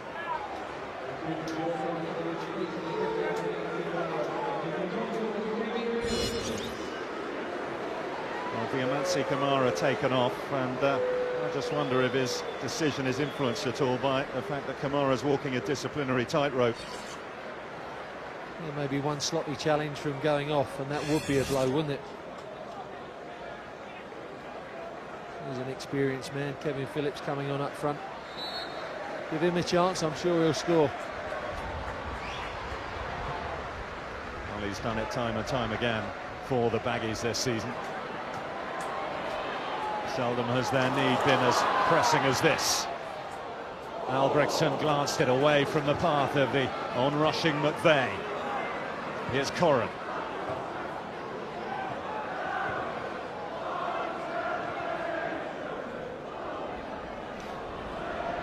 Kumas. Gira. Phillips. And Kumas. No surprise to see plenty of claret and blue around Jason Kumas as soon as he gets into a dangerous position.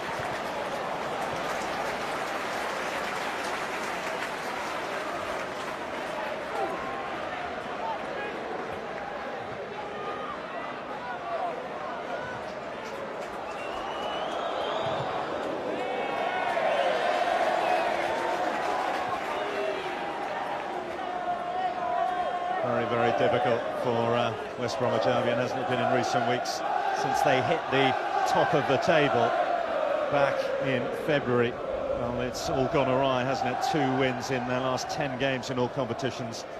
Seemed to be when they crashed out of the FA Cup after that replay to Middlesbrough that confidence just seemed to go. Certainly the results stopped coming. And they have been sort of stuttering into these playoffs, Phil, haven't they? Sort of falling into them, rather. Everybody says about momentum going into the playoffs, but I know it can be a big thing, but I don't think there's any rhyme or reason to the playoffs, quite honestly. On the day, isn't it? Semi-final and final. Remember West Ham stuttering into the playoffs, getting in there last day of the season and then winning it quite convincingly second time round against Preston. And that was a stutter.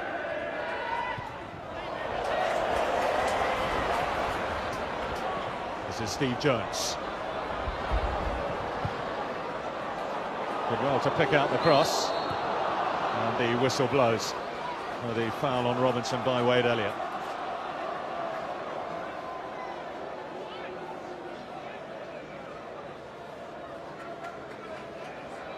Well, despite all the events here, if they do manage to hold on for a point, West Brom, then it will be enough to take them above Preston on goal difference into 4th place. John Spicer, the latest to be introduced for Burnley.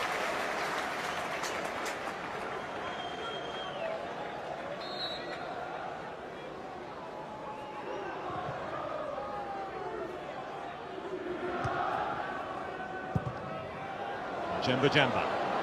A chase for Gray. We've got a slightly favourable bounce, but there's the experience of Perry. There's the touch of Kumas. Here's Chaplow. And Gray. On 2 occasions he had to pass the ball there, Chaplow, and held on to it. Needs to move it a lot quicker than that. He has got it away this time. Here's Kevin Phillips. Chaplow the most advanced for the Albion at the moment.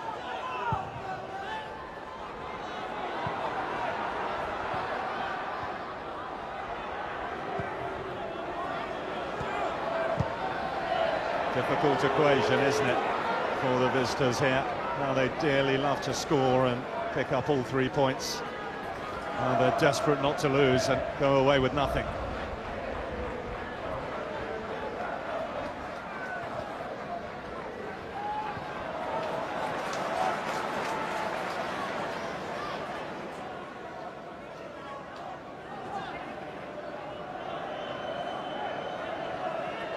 Only looked one winner early on, Bill, didn't it, when they got off to that lightning start, 2-0 up. Just that sloppy goal when they gave it away. Riley trying to throw it out in the middle of the park, and it just reawoke Burnley. And here he goes again. And busy with his yellow cards in this second half, Michael Jones, and there's one for Zoltan Gira. Very busy.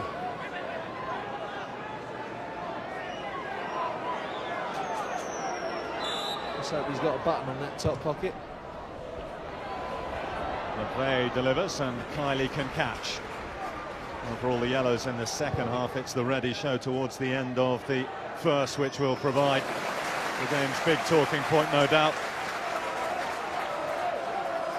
I say that Tony Mowbray will have plenty to say about that, and he needed to see his reaction at half-time. And after looking at the replays, it does seem that McShane, although it was a rash challenge, it certainly wasn't a red card one. That seems to be the general consensus of opinion about it.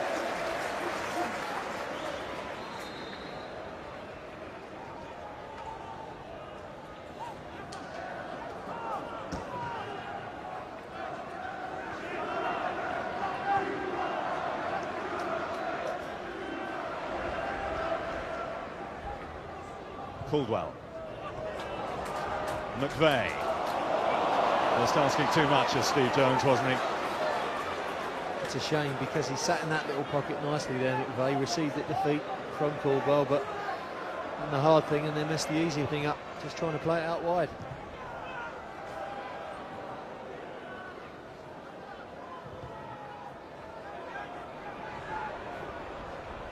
Phillips causing problems for Thomas. He's got the deflection and he's got the corner. Something out of nothing, wasn't it? Thomas was favourite there and used all his experience to try and get his body across him. Kevin Phillips got his shot away in the end. Blocked for a corner. Certainly didn't look like he was going anywhere. But that experience just allowed him to manoeuvre a position for himself. A rare bit of time spent in the opposition's last third here. A Kumas corner. Albrechtsen makes his run at the far post, and Jensen, the former West Bromwich Albion goalkeeper, can claim.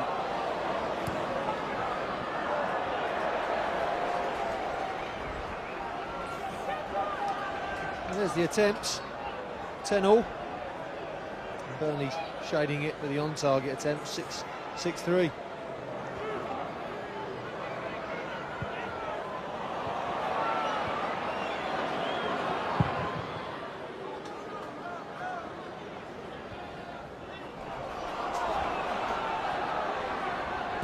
Harley, McVeigh, offside.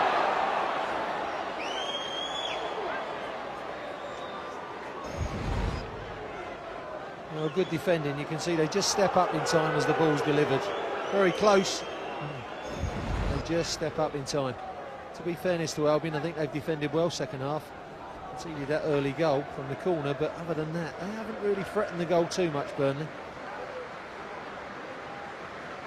Sure, as well in the post-match, post-mortem, there'll be more than a look at that first Burnley goal where there was more than a hint of offside. Yeah, definitely. And the controversial sending off, and I think Kylie maybe atoned for that. He had a super stop from the header, wasn't it, in the second half, where he palmed it in the air. This is great work from Steve Jones.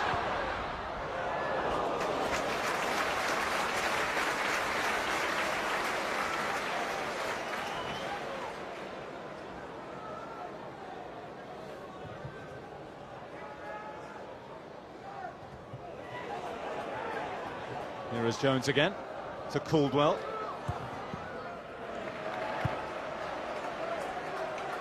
Of all the three that they've played up in that lone striking role since the first half red card and the tactical reorganisation, Kevin Phillips is giving the Burnley defence most to think about.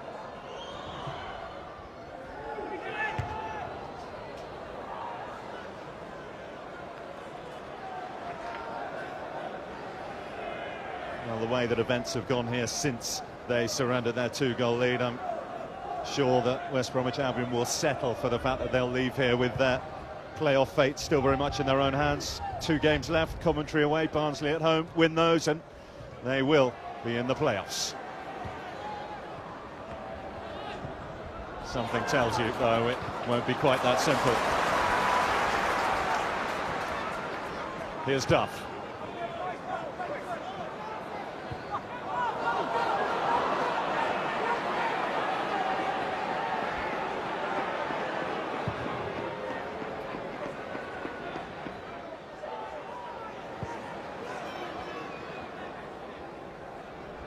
Well, we do look like we're petering out into a draw now, Bill, at 2-2, don't we?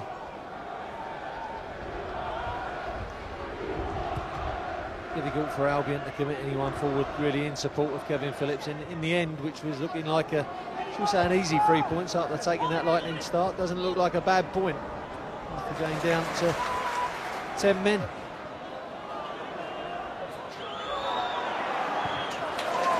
Will be if it stays like this. No ground really lost, but not enough quite made up to be comfortable, and it could get worse. McCann, a thrill goal for Burnley. Chris McCann with a hammer blow to Albion hopes. Oh, there's that spare man coming through midfield. I don't think Kylie's got a chance. I don't think it's the cleanest of headers from McCann. As the ball comes in, there seemed to be a little bit of a loop on the header, maybe intimating that it came off his shoulder. I think it may have as well.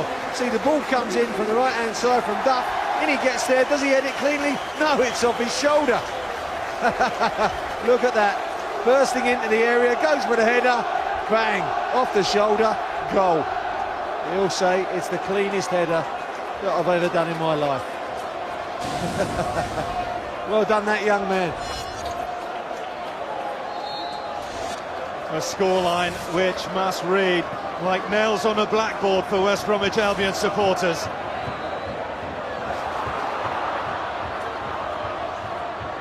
Just as we were talking about a little bit of ground made up, they took a giant step backwards. What must he be thinking? Oh dear, oh dear. Who'd be a manager? I don't think they can believe it, can they? 2 up, no danger at all. 2-1, go down to 10 men, 2-2, and then look at that one. A little bit of a, shall we say, a freaky goal at the end, and maybe the winner at 3-2. Try and pick your team up for the next game.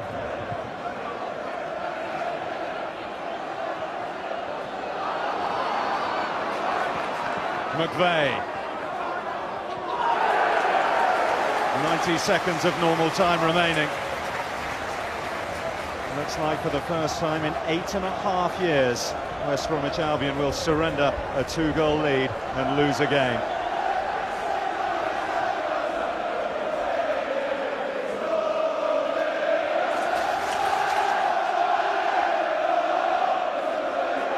After 5 months without a win, Burnley on course for their 5th in 6 games.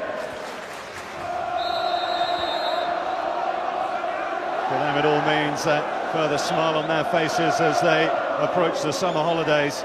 For West Bromwich Albion, it all means further agony as they stumble and bumble their way towards a playoff place.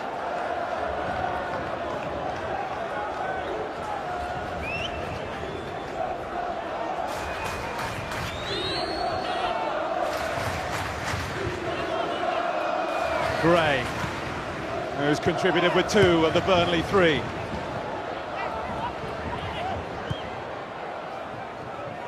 Phillips.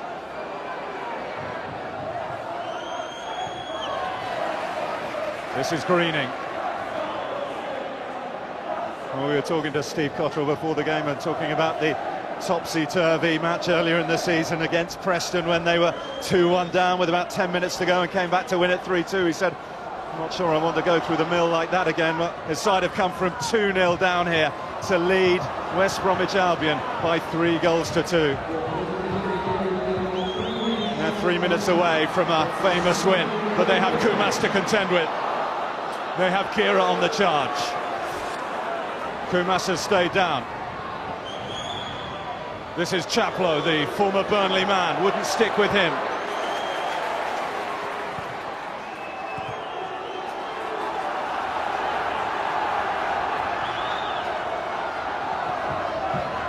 Robinson, Corran.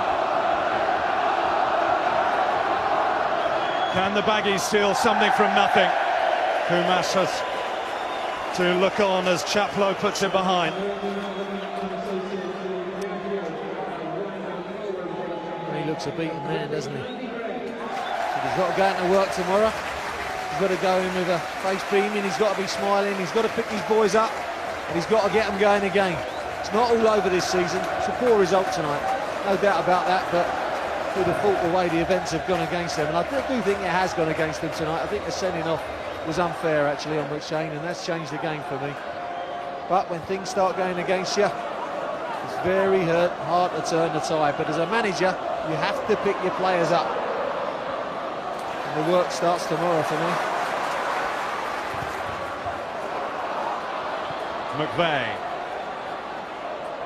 It's not just been this one either, has it? It was very painful, the manner of defeat last week against Sheffield Wednesday. Again, red cards involved. I'm sure they'll appeal that red card against McShane and he may not be suspended, but the fact is they may go into those last 2 games finally against Barnsley and next time out against Coventry without yet another central defender. Kumas.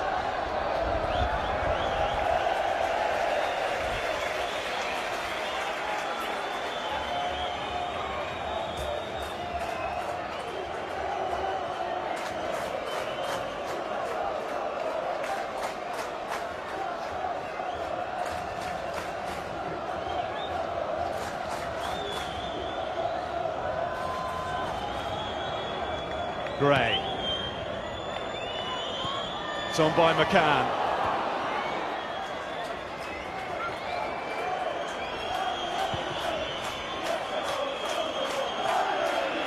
Thomas.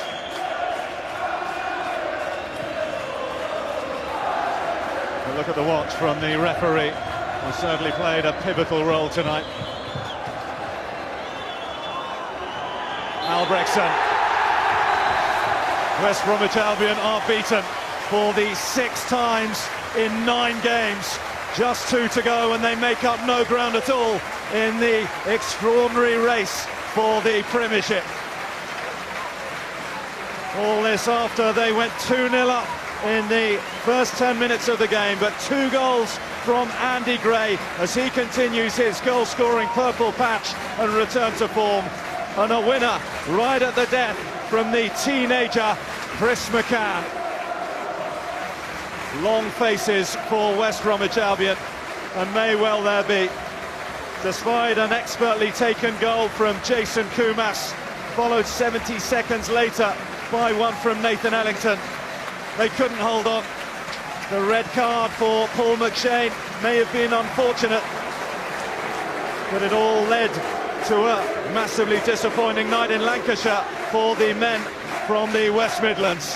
The final scoreline reads Burnley 3, West Bromwich Albion 2. Well, in theory, Burnley had nothing to play for tonight.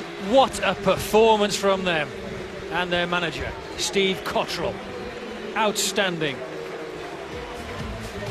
Looks like this in the Coca-Cola Championship at the top. And what a weekend we've had.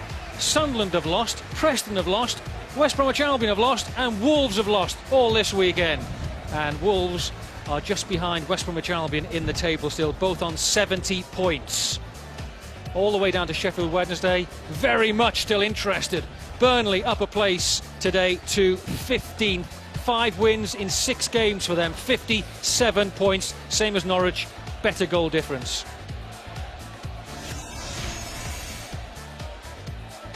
And more live football coming up for you in this amazing season in the Championship. It is Sunderland against Burnley, 7:30 on Sky Sports 2 and in high definition. On Sunday, it's Crystal Palace against Derby, 1 o'clock, Sky Sports 1 and also in high definition. And tomorrow, the Scottish Cup semi-final between Hibernian and Dunfermline, 7:30, Sky Sports 2, and that again is in high definition as well.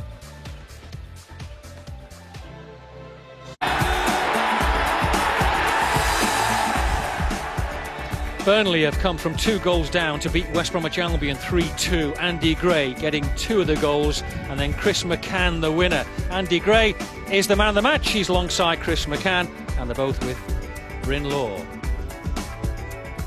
Well, Chris, super sub role for you, I think, there, wasn't it? Yeah, just came on, just tried to influence the game, and luckily enough went on, got a lucky winner, came out my shoulder, so but the count, you know, so delighted to win. There was a good reaction in the second half from the team, wasn't it? Yeah, well, we said at half time like we needed to up it a bit. It was a bit of a sloppy start, but we came out of the traps really very quick in the second half, and it was good to see.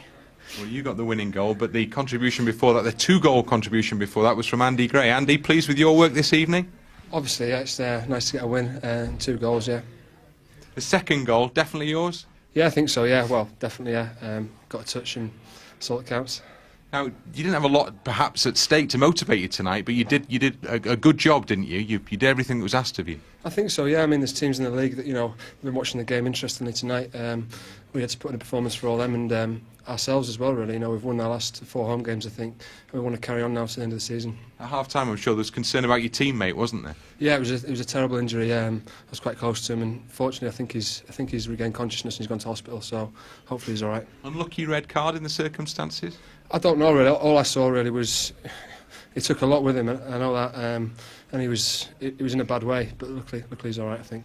So ultimately, a good night for Burnley and a good night for yourself with the goals, and you also get the Powerade Man of the Match award. If you do the honours, please, Chris. Cheers, Chris. Thanks, mate.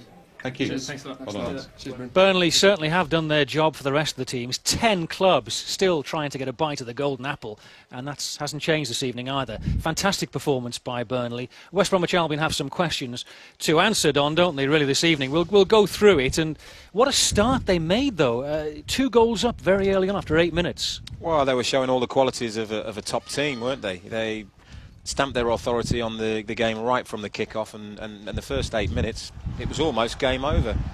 First goal comes, lovely build-up, but there's a couple of fantastic touches by Jason Kumas and a terrific shot. And he's shown in the first 6 minutes the quality that he's got to influence a game at this level particularly. Look at that fantastic strike. Best player outside the Premiership? I would agree, yes, I would agree. And, you know, sometimes comes in for a little bit of stick about his work rate, but he's worked tirelessly tonight. He's been back in his own penalty box making tackles. So you were close to making him man the match, weren't you? It was in balance until the winner went in, I suppose, really. And I think so, yeah. I think it was between the 2 lads. Yeah. Andy Gray gets it in the end. But Nathan Ellington, not a great game for him. Was pulled off later on, wasn't he? But was you know, he's got a goal, hasn't he? I mean, apart from that, I think Tony Gale was mentioning he was fairly static tonight. I don't know if he's carrying anything, but handball. You can't give that for handball. No, he gets a little bit of luck. Goes to head the ball and it redirects it off his arm. It's completely accidental, of course, but I think that deflection actually influences where the ball ends up. I'm not sure it would have ended up in the net had it not hit his arm on the way through. From that point on, Don, the story really is all about Burnley. So let's hear from their manager, Steve Cottrell. He's with Bryn now. Steve, bad start, good end. I think that sums it up. I think it was an awful start by us. Everything we'd spoke about, we'd done wrong in the first 5 minutes. We spoke about Jason Kumas coming in off the line and how we felt we were going to deal with it. We dealt with it better when we're 2-0 down. But the only thing is, it can be too late then. So pleased with the spirit, pleased that we've come back, and I'll be pleased to get in the shower because I'm sweating my socks off here. Plenty of controversy, but there was worry as well around the injury to your player, O'Connor. Yeah, I mean, the controversy, you're thinking about the sending off, presumably. Well, I haven't seen it. From what I've heard, it's not a sending off. So I need to look at it. We wouldn't wish that anyway, even though that's probably been a turning point in the game. We'd be honest enough to say that. They're a very good team, West Brom. And, you know, they're even difficult to play with 10 men. They're very good on the ball. An excellent team. We've got some excellent players. We wish them all the best for the rest of the season, but obviously we wanted to get the points tonight. If you'd have started this run just that little bit earlier, you'd have been like the teams down to 10 who are still chasing the playoffs, wouldn't you? Yeah, all ifs and buts though. We haven't done it, so we just need to make sure we finish on a good note now. We've got a couple of great games. We've got a great game on Friday night against Sunderland, and another game, last game of the season at home to Coventry. So we want to try and finish them as well as we can. Thanks, Steve. Well done. You're welcome.